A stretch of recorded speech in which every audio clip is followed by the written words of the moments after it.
There's a lot to look forward to about retirement, but it is a big transition, and you want to do that transition successfully.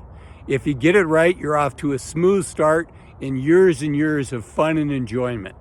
If you get it wrong, it can be a rocky start. You could end up feeling isolated, maybe even depressed, and ending up wasting years to kind of get your feet underneath you. I don't want that to happen to you. So let's go for a walk and talk about how to start off on the right foot, how to start off strong in retirement. And the first item that we need to talk about is just this feeling of identity, right? You've been working for 20, 30, 40 years.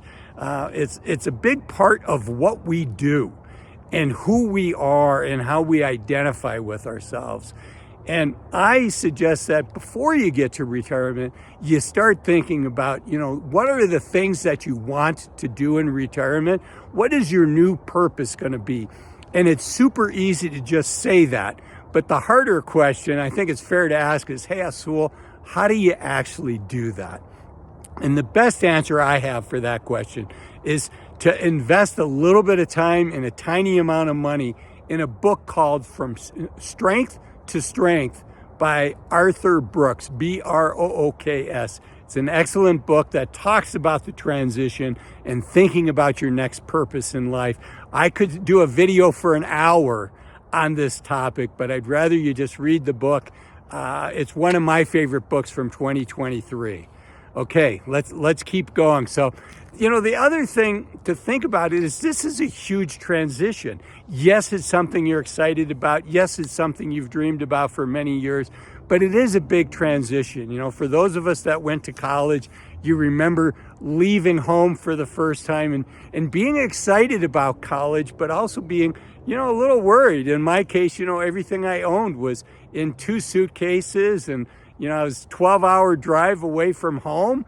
And it was exciting, but I also found myself in this situation where it was a brand new place, a brand new experience, and frankly, a brand new identity, which is exhilarating, but also stressful. And retirement is like that as well, right? The major life transitions, you've got, if you went to college, the college transition, or if you went to trade school and left home for the first time, whatever your story is, if you ended up getting married, that's a big transition, not as big of a transition as having kids, but these are big life transitions. I'd say if it's not the second biggest transition, it's definitely one of the top 5. I would say in my life, having kids was the biggest transition. You have one life beforehand and a very different life afterwards. And retirement is kind of like that too. Okay, number 2. Sometimes people can get bored. They're like, okay, 24 hours can be a lot of time in a day. And how are you going to spend that? What are your hobbies? And you want to definitely start creating these hobbies before you get into retirement. Now, if you're already there and you don't have hobbies, that's okay too. You do what you can, you are where you are, and you do the best that you can.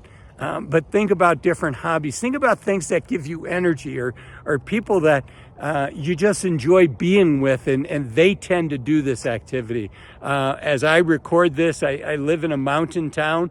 You can see one of it doesn't look that big, one of the hills behind me. But mountain biking's a big activity. And not only do I enjoy mountain biking, but I enjoy the people that mountain bike. So think about that. Where is your tribe? What do they do? Where do they hang out? And think about doing that. And if you don't have a hobby before you get into retirement, start investing some time in that now. And also think about, if you're in retirement, what can you start doing now? Okay, so that's bored, and kind of out of that can be a feeling that you're lonely, and maybe even a feeling isolated if you're not careful. It's super important that we keep relationships.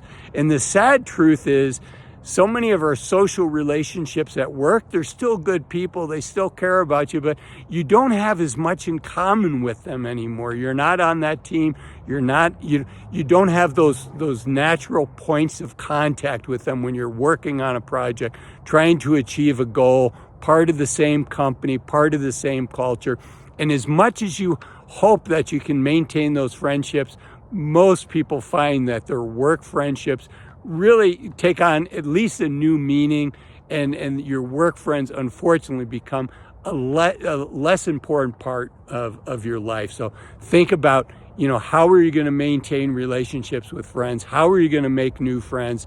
And really avoid, to the extent you can, try not to spend too much time by yourself. Get out there. We're human beings, are social human beings. Spend time, at least a little bit of time every week, maybe even every day, with other folks. Okay, another super important one is your health and your fitness. That first year of retirement is when you want to develop these good habits, the good habit of going to the gym, the good habit of spending time to cook healthy meals, to spend the time to shop and do grocery shopping for healthy food, but really make your health and fitness a priority. Because if you don't do that the first year, it can be harder to develop that habit in the coming years. And you do have, you used to spend 40, 50, 60 hours a week at work. You have that time now to devote to and to invest in your health and your fitness, not just your physical health, but also your mental health, right? If you find the transition to be difficult, I encourage you to nip that in the bud sooner rather than later.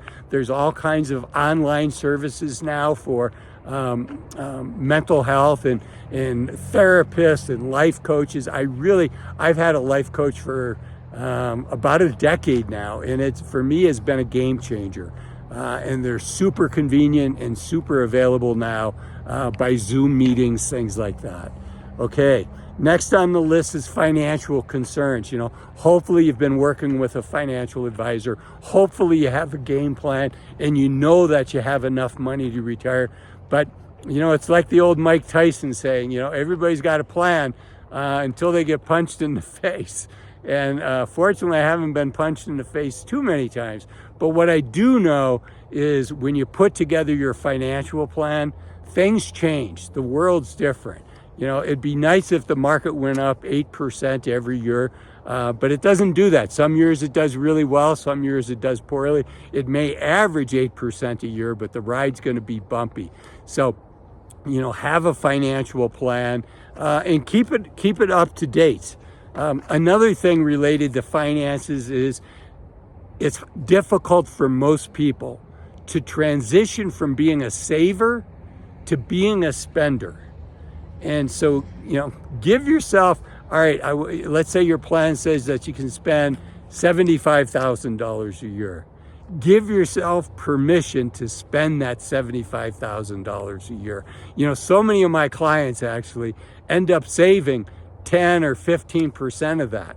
Why? Because it's what they've always done. But your plan's been done. You can afford to spend that money. So give yourself permission. It's going to feel weird the first year, maybe second year, but over time, that's what you worked for. That's what that money is there for.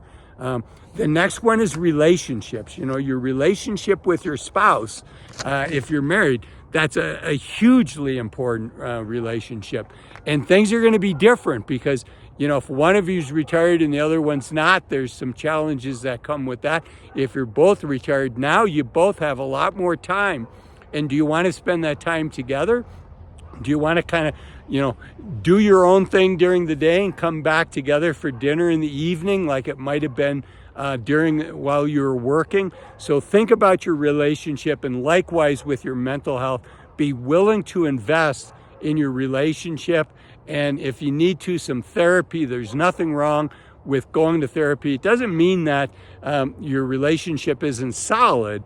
It just means you want to keep it solid. So I really encourage you to invest in that, particularly in the first year, because it is a big transition for both of you.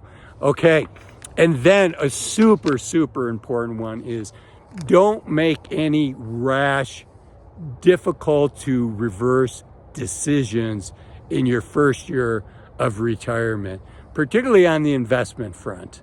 There are some investment products and some investment tools that lock you in and have high costs to get out of. I'm not a fan of those at any time, but I'm definitely not a fan of you doing that the first year.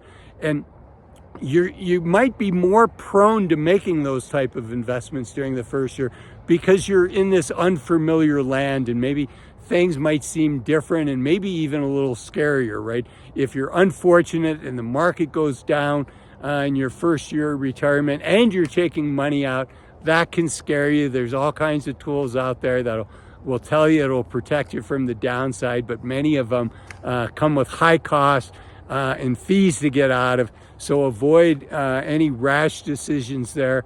Also, you know, I'm a fan of traveling and adventure and experiences.